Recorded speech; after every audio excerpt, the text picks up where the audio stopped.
Hello, everyone, and welcome to a very special webinar. Today's presentation is in partnership with Ocean Insights, Charlie Pesty, and FourKites, all about the topic of visibility.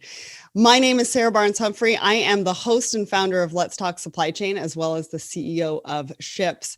It wasn't that long ago that once your goods were out of your hands and onto a ship or truck, you had no idea where they were at any given time until they reached or didn't reach their destination. Real-time visibility is absolutely changing the game in supply chain, and Ocean Insights and FourKites are two companies at the forefront of this revolution. So today, they're going to give us a look behind the scenes of some of their customers as we trace the journey of a shipment end to end, looking at the value and ROI that only real-time visibility can offer. Visibility is a really hot topic right now. So whether you have a point you'd like to share or a question to ask, please do get involved. So a warm welcome to Robin Jaacks and Ashley Lloyd. We have a really interesting topic today, so let's get right into it. Robin, would you like to kick things off by introducing yourself? Tell us who you are, what you do, and what's the one thing that would surprise people about visibility? Good morning, good afternoon, everyone. My name is Robin. I'm Managing Director at Ocean Insights. I'm calling from Hamburg, Germany. It's a great pleasure talking to you all today.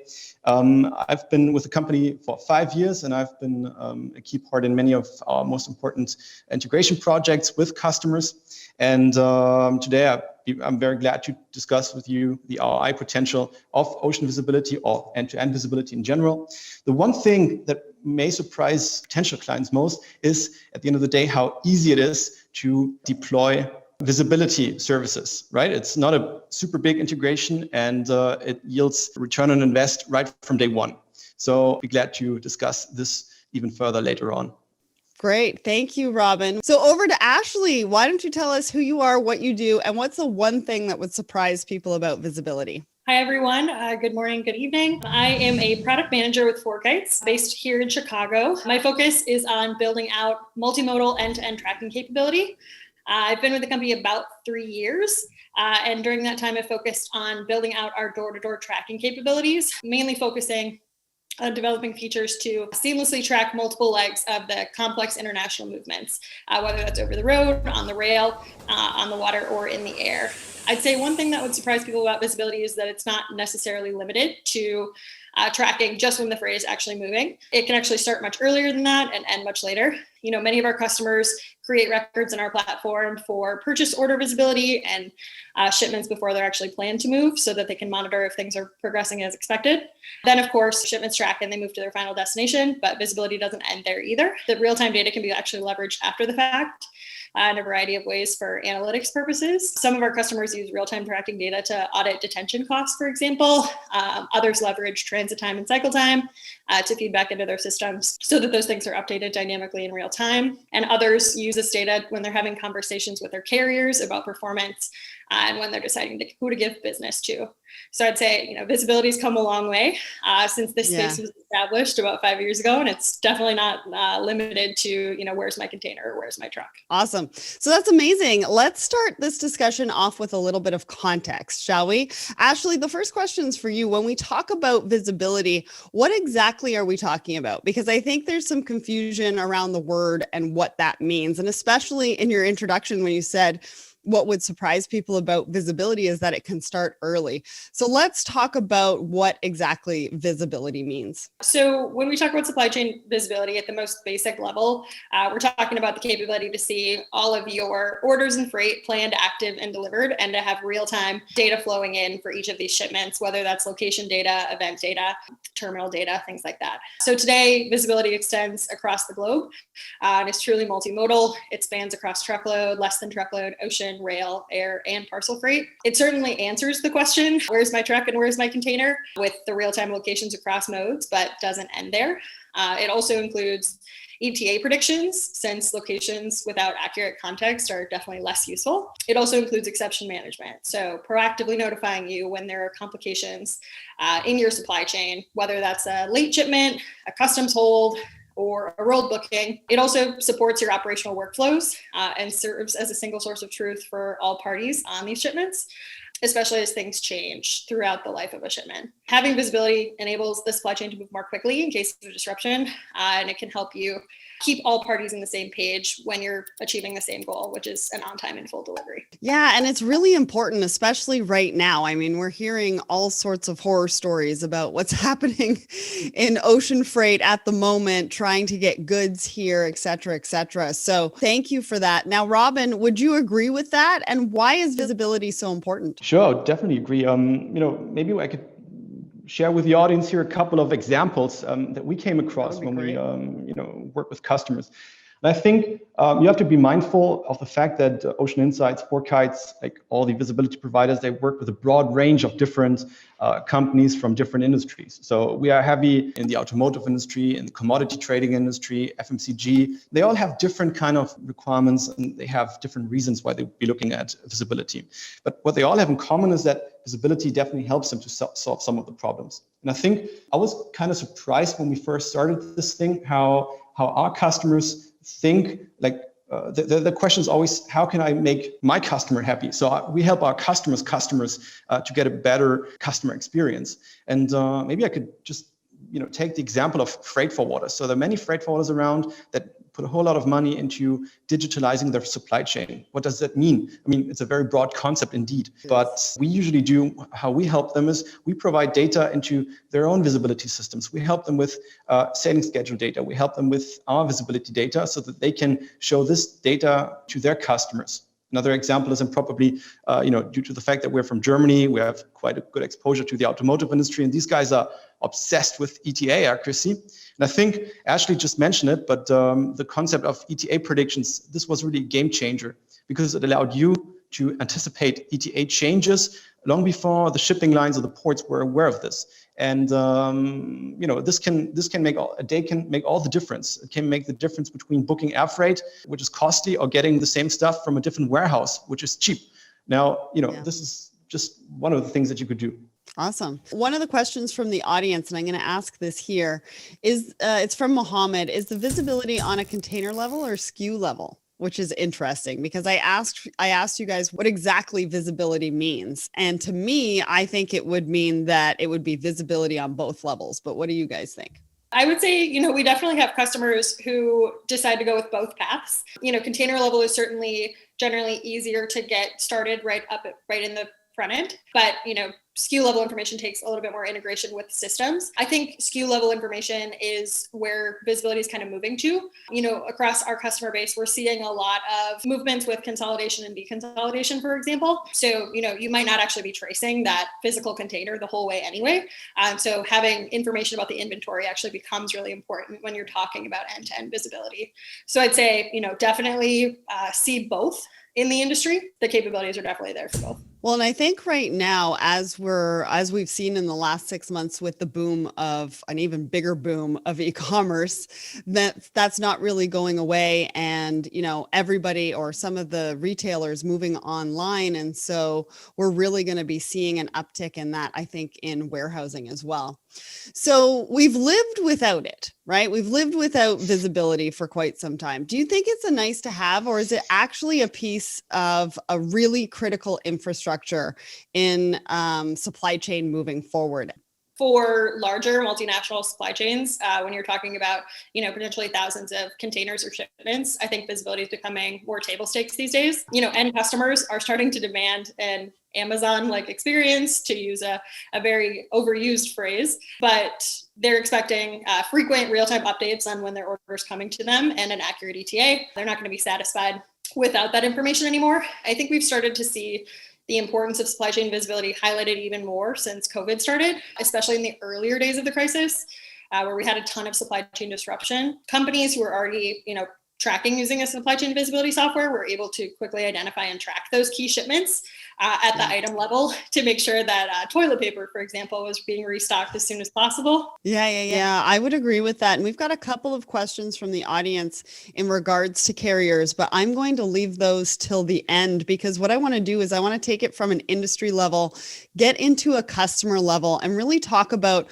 what some of the challenges your customers are facing when it comes to providing door-to-door door solutions. Ashley, do you want to talk about that? Maybe give us some examples of some of the challenges that they're facing that visibility can help. So I'd say, there are quite a few challenges folks face when achieving door-to-door visibility today. If people don't have a visibility solution, oftentimes customers are left relatively in the dark, especially on the inland legs, a ocean shipment or an air shipment. On the pickup side, you might get an EDI event, or you can look on the carrier's website for when the container was dispatched. And make sure it in-gated at the port, but the onus is on you to make sure that you're checking for that.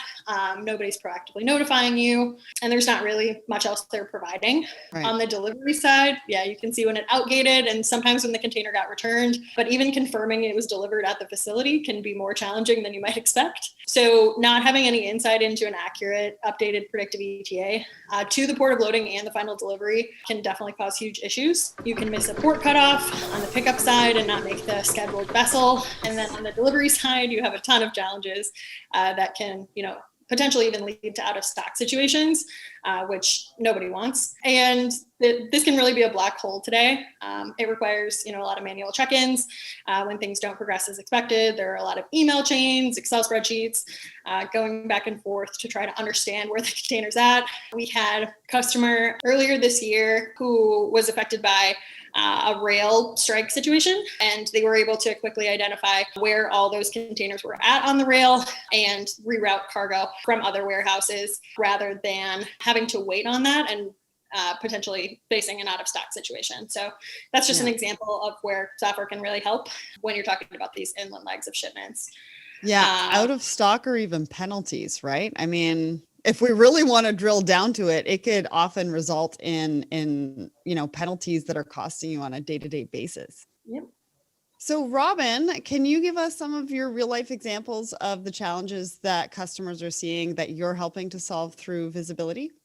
Sure. And let me start with an example that's probably very familiar to many people in the audience. So demurrage. Demurrage is usually a very big topic, and that's unplanned cost. And you have to, once you forget to pick up a container at a certain port, you get the invoice and suddenly you think, how could this happen? And, from a technological perspective, it's not super difficult to achieve visibility in a port. That's kind of the off-the-shelf functionality that companies such as Ocean Insights provide. But it can make a tremendous difference to your bottom line. So it helps you to save a lot of money simply because we alert you proactively about any kind of container that's in a port. I mean, there's always a situation where you eagerly await this specific container, right? Because you would potentially pay a penalty if it doesn't arrive on time. At the same time, there's also a tremendous amount of containers that no one really cares for, or you don't have. Well, this may be like an acceleration. I get it, but still, we see it happening. There's a container for 40 days in the port, 30 days in the port, 30 days over the free time, and that's just expensive. And from my perspective, that's kind of the low-hanging fruit. That's the easiest thing you could do with visibility, right? You can have this kind of visibility, this kind of transparency within 1 or 2 days, right? It's just, switch it on and we'll tell you where your containers are at which port and how long. And, you can save money from day one. So demurrage clearly, even though I do not think it's one of the most complex issues in the supply chain world, is certainly one of the most interesting. And everyone, I would, ask everyone to look at this kind of scenario when they look at visibility providers in general. Is that something they can do? And this is pretty cool. Well, and that doesn't even include the capital that's already spent on the product that's sitting in that container while you're exactly, Sarah. Waiting you name to it. bring that in. Exactly. Very, very important point. Yes. Yeah. So you've got demurrage and storage plus all of the capital in that container. So let's get right to the biggest part of our discussion today. This, I think, is what everybody is waiting to hear. So what are the data points that you're providing to your customers, and what's the benefit of having that information at each point of the journey? We've talked about different points of the journey, what you can utilize some of the visibility tools to do, but let's really get into the meat and potatoes of this. Ashley, I'm going to start with you. We're going to look from the POL to port scenarios. So from the pickup to the port of loading, so we're getting things like cargo ready date, for example, and information from their actual suppliers as well. So we'll then use those locations to provide a predictive ETA to that port of loading to let you know if you're going to make that cutoff. If the freight's moving on rail, we can track it through all the rail terminals, letting you know if the truck is indicated to the rail, when the container departs on the rail, when it arrives. One interesting example from earlier this year that we saw from a customer of ours is an exception scenario where an ocean container actually indicated 2 containers against the wrong bookings, and they were about to be headed for the wrong destination. Our customer was able to quickly identify this because the ETAs jumped way up.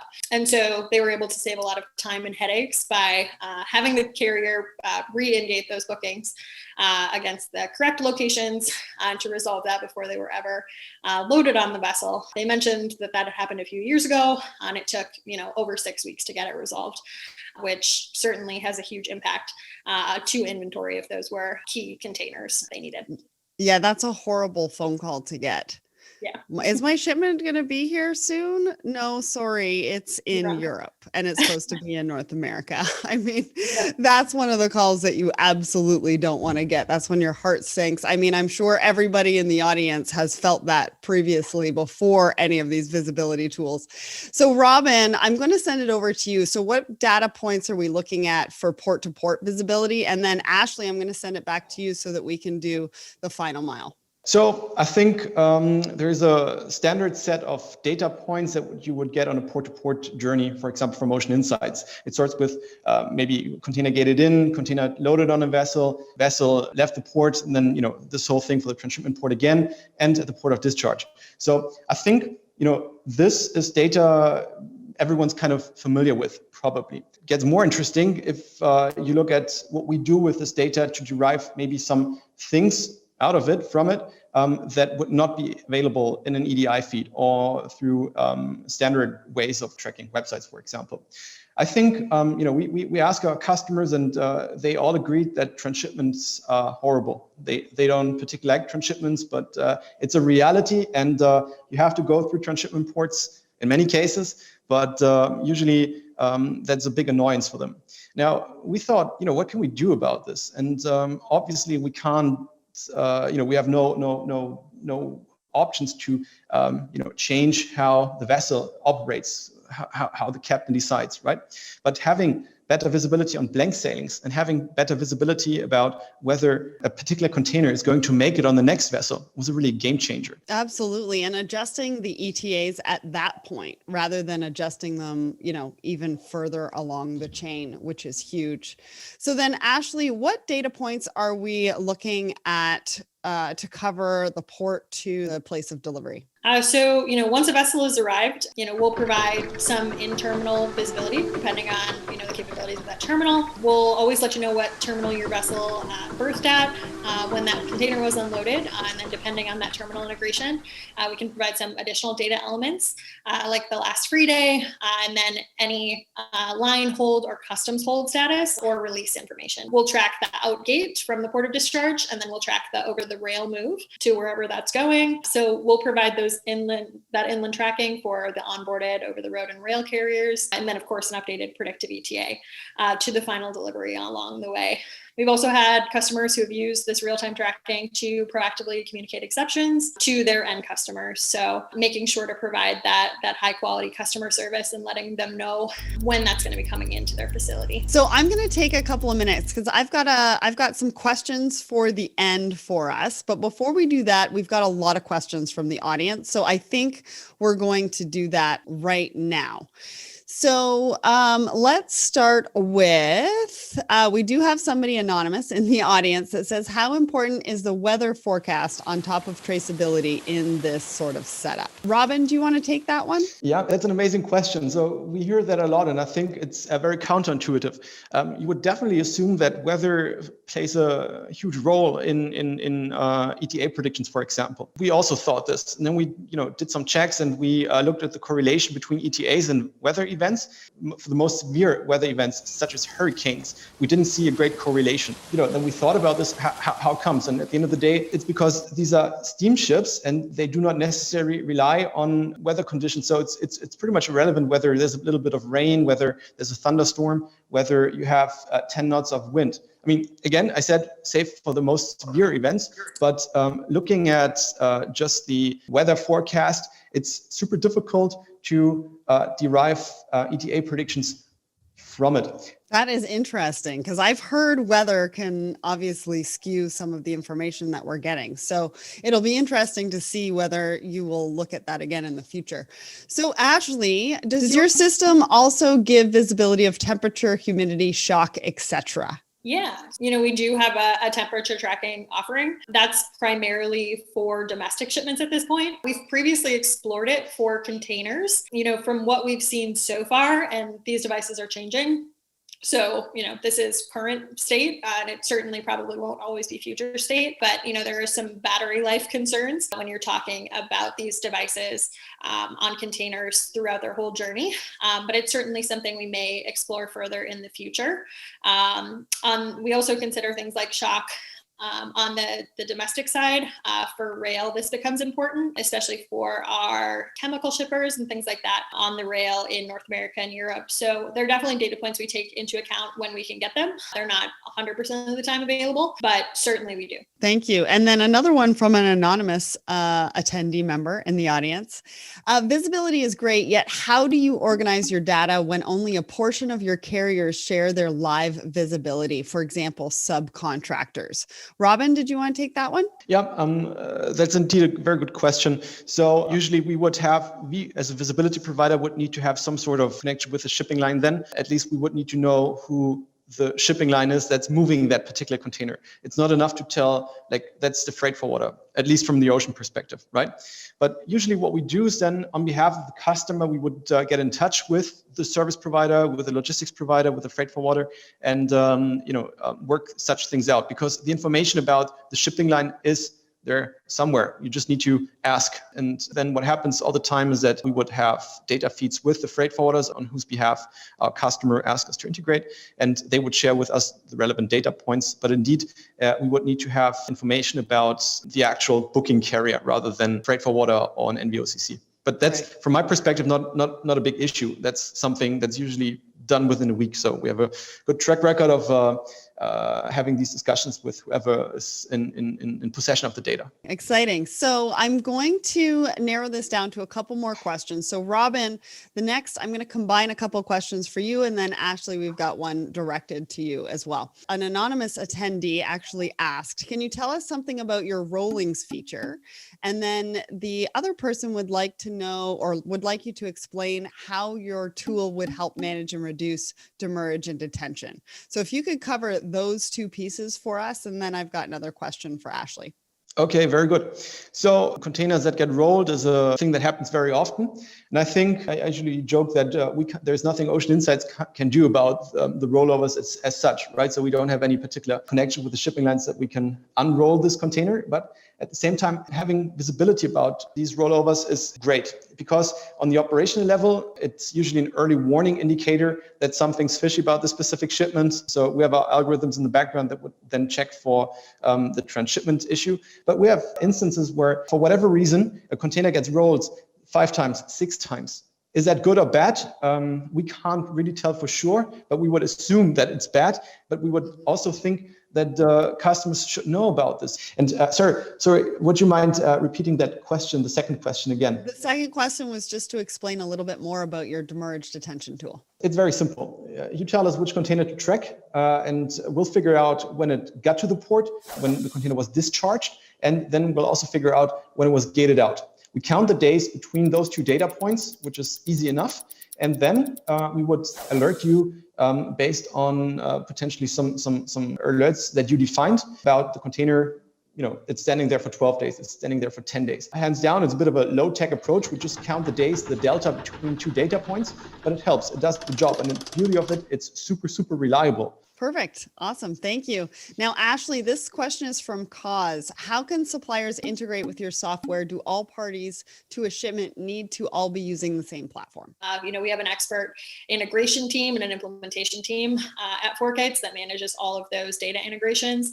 That's really our bread and butter, is connecting to a variety of different data sources and having all that information for you in the platform. I'd say, it certainly helps with collaboration if everyone is in the same platform, since you can have a record of comments and discussions on the shipments themselves. But we have a variety of tools also for folks that aren't in the platform. We don't expect everyone to be on FourKites, so we'll give you tools to export the data, get it into your system. We also have some tools where you can send an encrypted URL to an external party about a specific shipment as well. So definitely a variety of options there. Amazing. You're covering all the angles. We've got a couple of questions that I want to ask you before we go, and they're both for you. So when should companies engage with each of you? What questions should they be asking themselves if they're trying to figure out if it's the right time or the right fit? Robin, I'll start with you on that one. I think it's always a good time to engage with us. So it's something, which questions would I be looking at? Whether you're an automotive company, whether you're a chemical company, whether you're a freight forwarder, I think everyone has different requirements. So the automotive companies, they look at ETAs. The freight forwarders look at data feeds that they can integrate into their own visibility systems, which they then give to their customers. The chemical companies, they look for reducing the number of transshipment ports. So I think if you think you should have a better idea, or you should be more educated about what's actually happening to your containers because you feel you could drive down cost at any point in the supply chain, I think it's a great time to reach out to a visibility company. Perfect. Ashley, would you add anything else to that? Yeah, I would certainly echo a lot of what Robin said here. The most obvious is if you have pain points around your shipment tracking data today for any modes or any gaps in your visibility. We've talked on this webinar about several of the different use cases. So if you're looking to improve your on-time delivery, if you're struggling with exception management and you're sorting through hundreds of containers a day, or you're sending a ton of emails on that, or making a lot of phone calls, that's certainly a very common use case. Detention and demurrage, and then also improving customer service, of course. For proactive customer communication. I wouldn't say the use cases are limited to those, but those are definitely super common ones that we see. If you think you may have a use case that we haven't covered here today, I encourage you to reach out. There are more unique cases for certain industries, and also, we're happy to explore new use cases as well. Both Ocean Insights and FourKites are, key innovative companies. So we're always looking for new use cases to support and places to grow as well. Perfect. Thank you. A couple of the audience members have asked where they can reach out to you. So you can reach out to Priyanka of Pesty. So Priyanka, Priyanka at Pesty, PESTI.io for any questions, comments, or if you want to connect with any of us from this webinar. So one final question, we're going to keep it to one thing. So what's the one nugget of information that you would want the audience to walk away from this conversation with today? What's the tangible? What can everybody take away, that one thing? So I'd say, supply chain visibility has grown a lot in its maturity and has a ton of different use cases supported today. It's not limited to where's my freight. We all have the same goal, to provide an Amazon-like experience to our end customer, whoever that is for our business. And we can certainly help you in achieving that goal. I'd say it doesn't take a ton of investment to get this up and running, depending on your scope. So please reach out if you have, any of the pain points we've discussed today, or think that any of the data or use cases we've discussed may be able to help you, and we'd be happy to walk you through it. Perfect. Thank you. Robin, one thing. What's the one thing everybody should walk away from this with? Okay. Everything that Ashley said. Okay. And number two, how easy it is to get a visibility solution up and running, right? We'll discuss the data requirements, and there we go. It doesn't take a lot of time. It's something that's done very, very easily, and people underestimate this. So that's my one thing. Perfect. I love it. That was short and concise. So thank you so much to Ashley and Robin for joining me today. It was really interesting, enlightening, and something tells me that the conversations around visibility are only just getting started. To find out more about Ocean Insights and FourKites and how they can help your business, head over to their website. So FourKites, FOUR-kites.com, and ocean-insights.com as well. Thank you so much for everybody in the audience for joining us on this webinar today. Thank you to Priyanka and the team over at Pesty as well. So we hope you have an amazing day. Thank you again to Ashley and Robin for an amazing discussion today. Thank you, Sarah. Thank you, Ashley. Thank you, audience. Bye. Thanks, Sarah. Robin. Thanks, everyone. Thank you.